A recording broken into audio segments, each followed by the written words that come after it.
BBC podcast.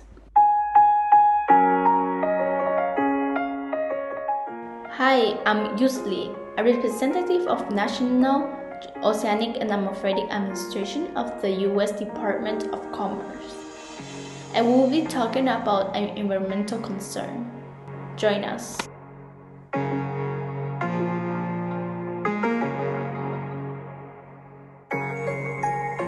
Have you ever heard about lionfish? They can be called red lionfish or devil firefish. Lionfish have a distinctive brown or maroon or white stripes or bands covering the head and body. Well, now we can guess where the name comes from. In addition, these rare fish have fleshy tentacles above their eyes and below the mouth. An adult lionfish can grow as large as 18 inches, while juveniles may be as small as 1 inch or less. One more characteristic about these rare fish is that they have venomous spines. This type of fish originally lived in Asia, surrounded by the Indian Ocean and Pacific Ocean. However, nowadays, this marine species is now inhabiting in the water of the Gulf of Mexico. And you may ask, what is the matter here? First of all, lionfish should not be in the Atlantic Ocean because it is not their native place. This is known as invasion of species. So again, why is this so big a deal? To answer this question, I invite Dr. Gretchen Goodbody Greengray to explain this issue. The lionfish are a threat to the ecosystem because, first and foremost, they're voracious predators. So they consume an exorbitant amount of food, more than any other potential predator out there right now. All of the white parts is solidified fat. This is unique to lionfish that they overconsume to the point that they get fatty liver disease. Thank you, Gretchen, for sharing the information. Now, let's welcome Captain Gary, a fisherman of lobster in Florida. Currently, he's joining us from a video call from the sea. Gary and his fellow workers are having problems due to the decrease of lobster population affected by the invasion of lionfish, which they noticed that there were an increase of lionfish population when they were fishing lobsters. So Gary, tell us more about this situation.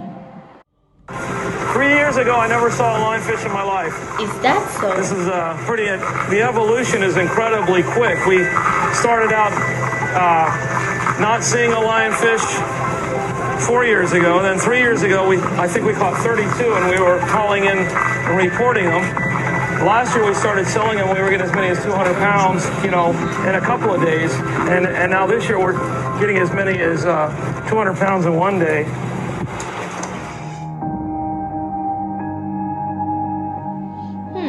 You may be doubting how lionfish can end up in the Gulf of Mexico to cause all these troubles. If you're thinking that this animal traveled all the way here, it is not possible. While the exact cause is unknown, it's likely that humans provide a helping hand. Experts speculate that people have been dumping unwanted lionfish from home aquariums into the Atlantic Ocean for up to 25 years.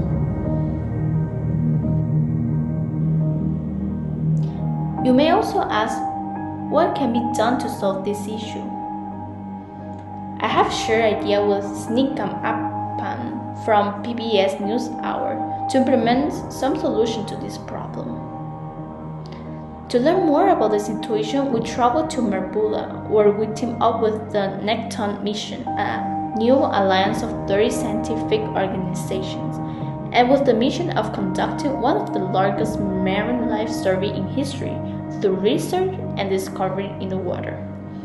Throughout the investigation, they come up with a technology called RISE, robotic in the service of the environment. Well, in other words, it is a lionfish hunting robot. I invite Geoffrey Gardner to talk about this technology. The leading candidate is based on an electrofishing technique, where if you put the lionfish between two electrodes and apply an electric current, that current voltage kills the lionfish or stuns the lionfish. Thank you, Geoffrey, for telling us about information on how the robot works. It may be true that this new technology had gotten rid of some of the lionfish population in order to improve other fish populations, but this said it can bring a positive impact to the environment. However, lionfish may be a pest, but also a living creature. Therefore, by killing them, it may not be the best solution, because it has a negative impact toward the lionfish. Therefore, it is a trade-off. Another negative impact is that this robot can accidentally harm other fish population by accidentally zapping them. But as I mentioned before, it's still a significant contribution to the environment. Then, if you have a solution in mind, don't hesitate to reach out to National Ocean Service. After reading some of your ideas, we have come up with these easy and convenient solutions that anyone can follow. One of the most efficient ways is to implement awareness about why invasive species affect the environment. This can be done throughout social medias like blogs and any social apps that you may have. Second, don't release your pet to the ocean, because releasing them can pose an enormous threat to native ecosystem. An example of this is what happened with the invasion of lionfish in the Atlantic Ocean. Third, join removal effort. If you love to help the environment plus love fishing, you can volunteer to spare fish for lionfish. Additionally, lionfish are healthy for you. It contains no fat, 25% of calcium, and 18 grams of proteins.